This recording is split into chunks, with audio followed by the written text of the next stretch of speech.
there earlier in Matthew 24, where he said, let no man deceive you. For many shall come in my name, saying, I am Christ, and shall deceive many. So they're going to say, yeah, he the one, but let me tell you about him, and what they're going to be saying is a lie. That's what we got in all these churches. So he also said, if ye receive another spirit. What are you talking about? The Bible says you need to try the spirits. So if you go to church, we talk about holiness, and if you go to church and they got you speaking in some hundred, that's not Bible. You don't see a precedent for that. So what spirit is that? Speaking in tongues. When they spoke in tongues, they spoke in other languages. They weren't speaking Babel. So you have to ask yourself the question. You can't find it anywhere in here where you find them speaking in tongues and they speaking in some unrecognized language. That's not Bible. That's not Bible. When you got a spirit and it's caused you to run around the church, you run into the wall. You know what I mean? You laid out. You got to show me the precedent for that in the scripture. Where you get that from? That's another spirit. So you're saying the people that are really happy and they listen to the word of Jesus, they get up and shout. That's a spirit. I would say they're not listening to the word of Jesus. I'm saying they're listening to an adulterated version of what this Bible is saying. Because if they were listening to Jesus, they would have been in that church on the Sabbath day. Because in Luke 4 it says, and as his custom was, it's talking about Jesus, and as his custom was, he went into the synagogue on the Sabbath day instead of for the reading. He wasn't going every Sunday.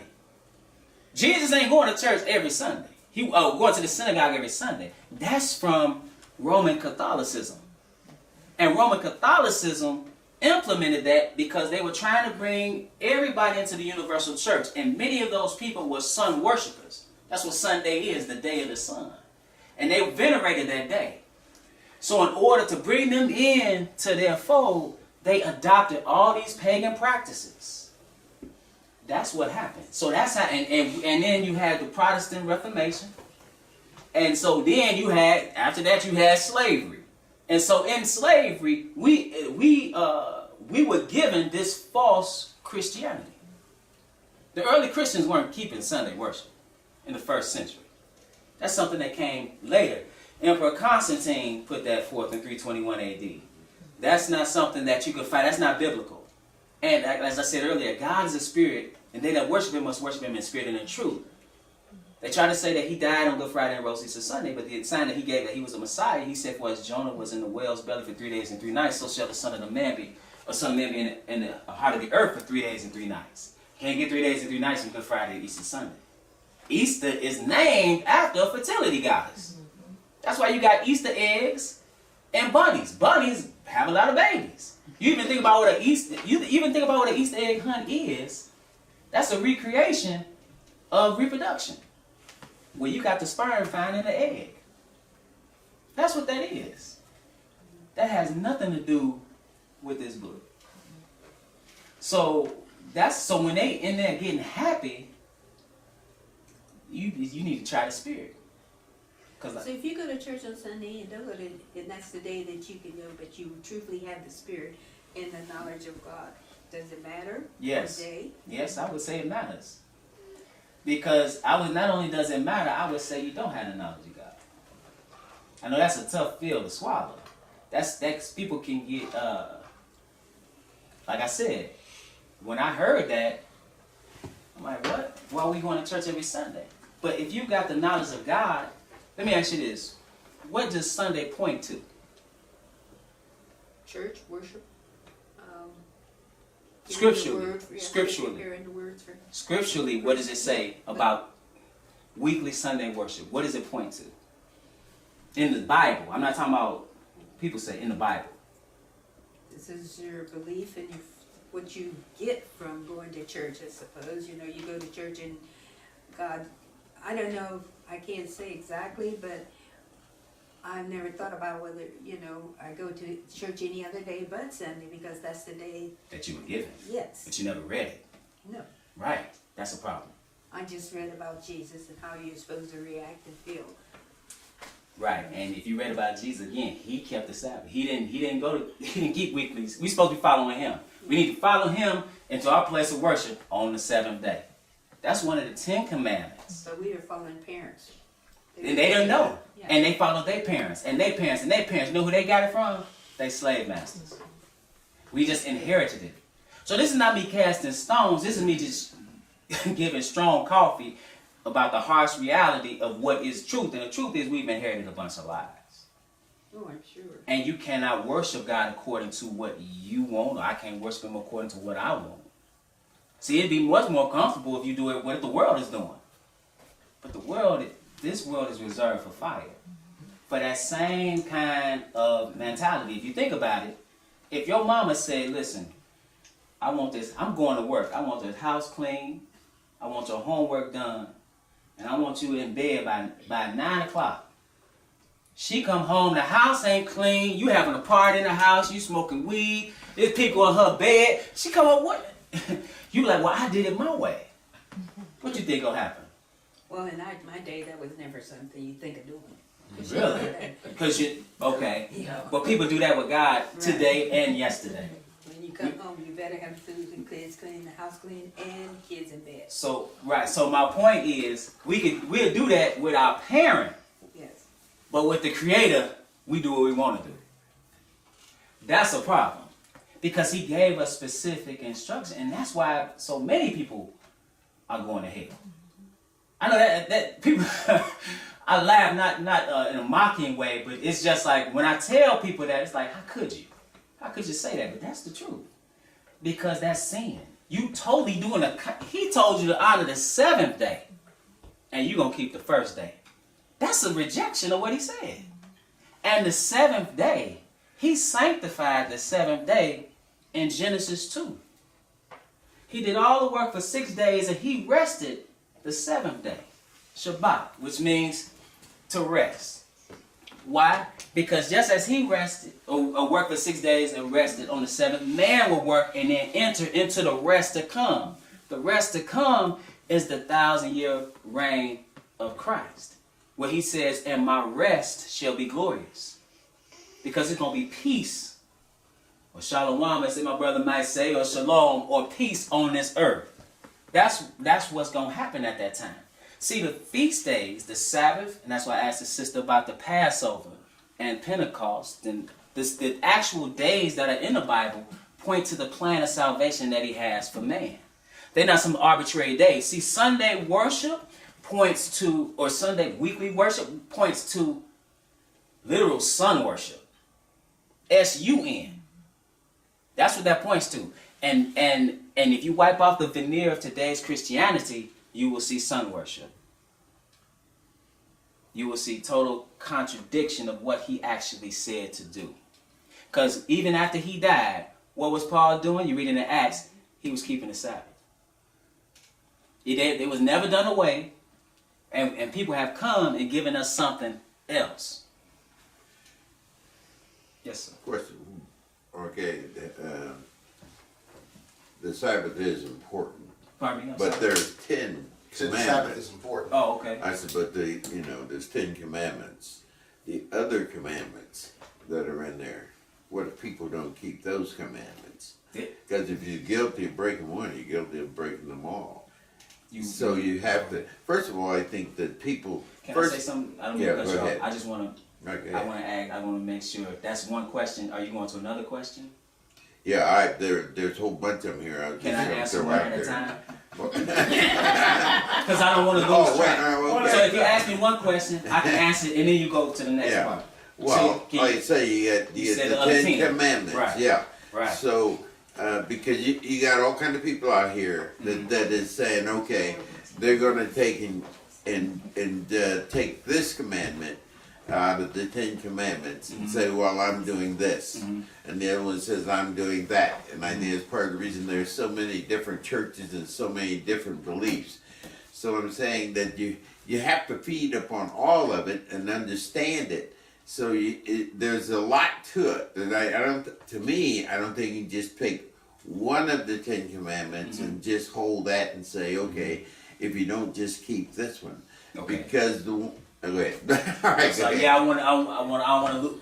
No, that's Because right. you know what's in your mind, Yeah. but I want to make sure we can unpack what you're saying.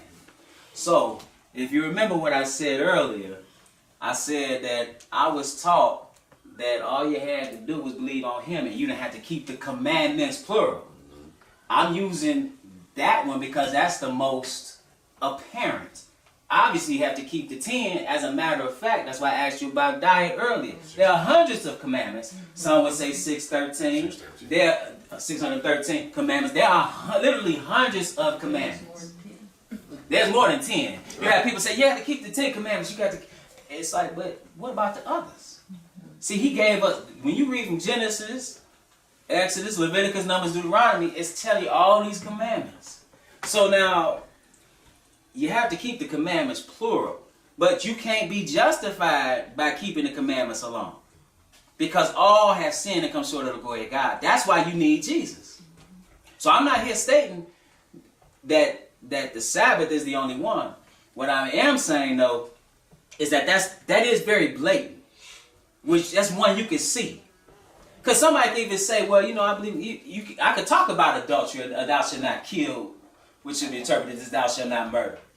But that fourth commandment, or I should say, I can say honor your father and your mother. She would say, yeah. But then you look at something so blatant as the Sabbath day, she's like, well, that's why I pointed that one out. But certainly there are hundreds of commandments. So what we need to do is couple our belief with our obedience. That's what a follower of him, that's what a saint actually is in the Bible. A saint is somebody who not just believes, but has some works to go along with their belief. And their works can be lined up to what's written, not something they just made up. That's what Christianity is. Christianity today is something made up. It's not based on the Bible. You know that clearly the first time you walk in on the wrong day. Then you sit down and hear something. Like it said, I was reading in Corinthians, it said another gospel. The gospel of prosperity is not biblical. But many people believe that. You got the gospel of good news that you're going to die and you're going to go to heaven. That's not biblical. So that's how you have another Jesus, another spirit, as I said, and another gospel. So it's not, I just say that one because it's blatant in your face. But there are hundreds of commandments. You have something else? Sorry. Well, I want to say, excuse me. If I go to church on Sunday, and I've always gone to church, but I believe in God, I believe in with things. Is it any different if I don't go to church on Saturday? Let me read something to you. But I mean, I believe the same thing that you're saying on Saturday, but I just go to church on Sunday. And that is part of my life, go to church on Sunday. Right. And I believe in God, I believe in the things, the 10 Commandments, the things that he said. So how is that different? Right. So this is Matthew 7. If you don't, well, you can turn there. Not that's it's Matthew 7. Yeah, it's the first book of the New Testament. Cause see, we can say, well, we believe, but you show what you believe by what you do. And if he said, honor the Sabbath day to keep it holy, and I say, well, I believe you, but I'm gonna do what I want to do. That's just like when you say, that's like me stealing from my mama. Right, just keeping with the example of parent. I steal from her. I'm smoking in the house, breaking all her rules of the house. But then say, I love you. No, you don't. Because we show our love to God through obedience, because of who he is. See, you love based on who the person is. A man loves his wife through protection and provision. But we as servants of the Most High show our love through obedience. That's why I say, if you love me, keep my commandments. So you can't just come up with your own commandment and say, well, I love you. This is Matthew the 7th chapter in verse 21. Matthew 7 verse 21. It says, not every one that saith unto me, Lord, Lord, shall enter into the kingdom of heaven, but he that doeth the will of my Father, which is in heaven. I'm in Matthew. Okay. So Matthew is right after Malachi. To look at the index. I understand. I'm an index person. I want to say what I know. So that's New Testament. Okay, 17. That's why they made us learn. Matthew the 7th. I see some red, so is it, you know right? Yeah, Matthew, that's the first book in the New Testament. Matthew 7. Matthew 7? Yes. Okay. And I'm in verse 21. Verse 21. Yes. Okay. Matthew 7 and verse 21. It says, "Not everyone that saith unto me, Lord, Lord, shall enter into the kingdom of heaven." And it says, "But he that doeth the will of my Father which is in heaven." You see that? Matthew 7 and verse 21. You in Matthew? Yep. Matthew 7. Matthew 7. Here you go, 21. Oh, I'm looking down here. Yes, his words are being read in most Bibles.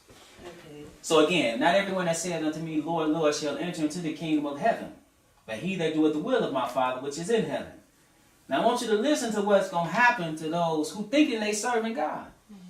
He said, "Many will say to me in that day, Lord, Lord, have we not prophesied in thy name? And in thy name have cast out devils? And in thy name done many wonderful works? And then will I profess unto them, I never knew you. Depart from me, ye that work iniquity." So when he's telling you, depart from me, ye that work iniquity, what are you departing to? You're departing to the lake of fire. See, you thought you was doing something. Many people, many Christians today, many believers in other faith systems. It's only one Lord, one faith, one baptism. It's only one way. But many people believe they serve in a higher power, but they're not. And you know they're not because you're not doing what he said to do. You can't really get around that. See, when it comes to the kingdom, and that like I said, it's strong coffee. It is. I can't make it what it ain't. I can't sugarcoat it. You can't skate in. You can't pay your way in. You got to do what he said to do to the best of your ability, and couple that, or when I say couple, I mean put that together with your faith in him.